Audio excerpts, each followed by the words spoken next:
Welcome to Gomathi's kitchen. நம்ம இன்னைக்கு பார்க்க போகிறது இந்த மாதிரி ஒரு சாஃப்டாக இருக்கிற இடியாப்பம் மாவு கடைகளில் வாங்கினதை செய்யாமல் உடனே அரைச்சிட்டு உடனே செய்ய போகிறோம்.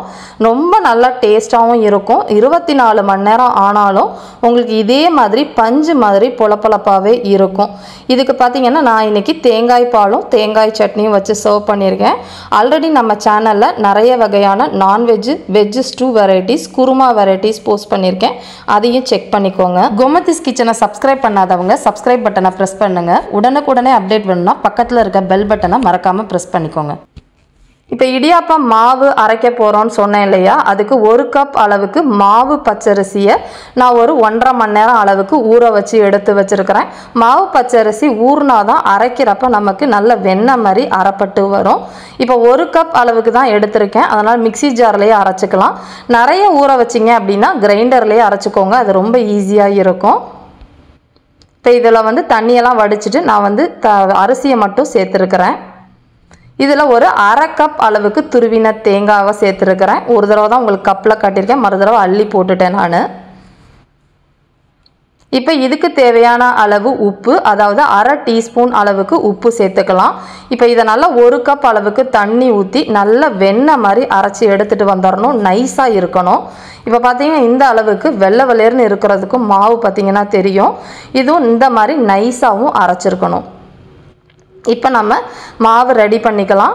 இதுக்கு ஒரு நான்ஸ்டிக் பேனு அப்படி இல்லைன்னா இருப்பு சட்டி பெருசாக கடாய் வச்சுருந்தீங்கன்னா ஒட்டாமல் வர மாதிரி வச்சுருந்தீங்கன்னா அதை யூஸ் பண்ணிக்கோங்க. மிக்சி ஜாரில் கொஞ்சமாக தண்ணி ஊற்றி அதையும் அலம்பி ஊற்றிடலாம்.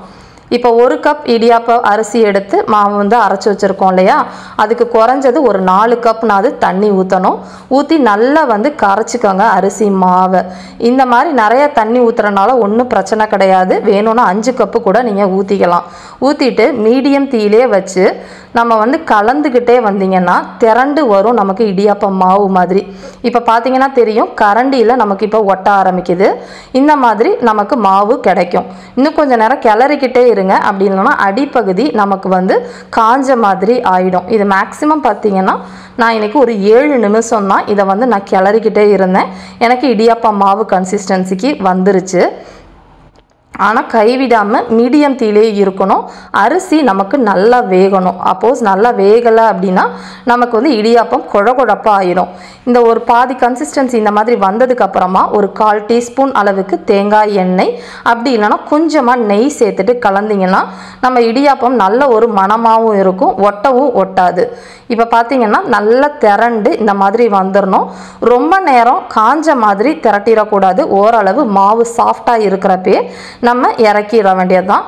ரொம்ப ட்ரை ஆகிடுச்சு அப்படின்னா நமக்கு இடியாப்பம் பிழிய வராது.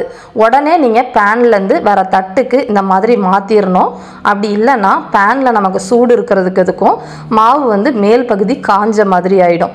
இது கொஞ்சம் வெது வெதுப்பாக இருக்கப்பயே கையை கொஞ்சம் ஈரப்படுத்திட்டு அதை நம்ம இடியாப்ப குழலில் வச்சு பிழிய ஆரம்பிச்சிட வேண்டியது தான். ரொம்ப காஞ்சனாலும் ஒன்றும் பிரச்சனை இல்லை, அதை மூடி மட்டும் வச்சுக்கோங்க ட்ரை ஆகிட மாதிரி. இப்போ ஒரு இடியாப்ப தட்டில் எண்ணெய் தடவின தட்டு அப்படி இல்லைனா துணி தட்டில் இடியாப்ப உழக்க வச்சு நீங்கள் பிழிய ஆரம்பிச்சிடலாம். இடியாப்பம் பிழியறப்பே உங்களுக்கு தெரியும், நார்மலாக அரிசி மாவு வச்சு நம்ம செய்கிற இடியாப்பத்துக்கும் இதுக்கும் அவ்வளோ அளவு சாஃப்டாக இருக்கும். முன்னாடி காலங்கள்லாம் பார்த்தீங்கன்னா இட்லி ஊற்றி நமக்கு இடியாப்பம் செஞ்சு கொடுப்பாங்க. அந்த மாதிரியே அதே அளவு சாஃப்ட்லேயே இந்த இடியாப்பமும் உங்களுக்கு இருக்கும். பயப்படவே வேண்டாம், ரொம்ப ஈஸியாகவும் செஞ்சு முடிச்சிடலாம்.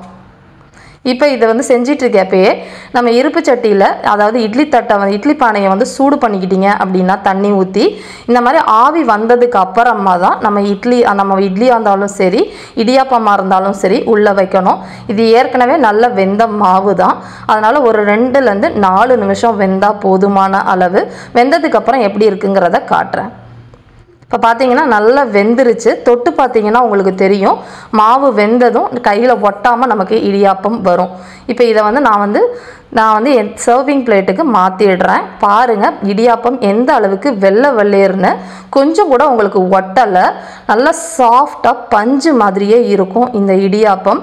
இதே மாதிரி அளவுகளோடு நீங்களும் செஞ்சு பாருங்கள்.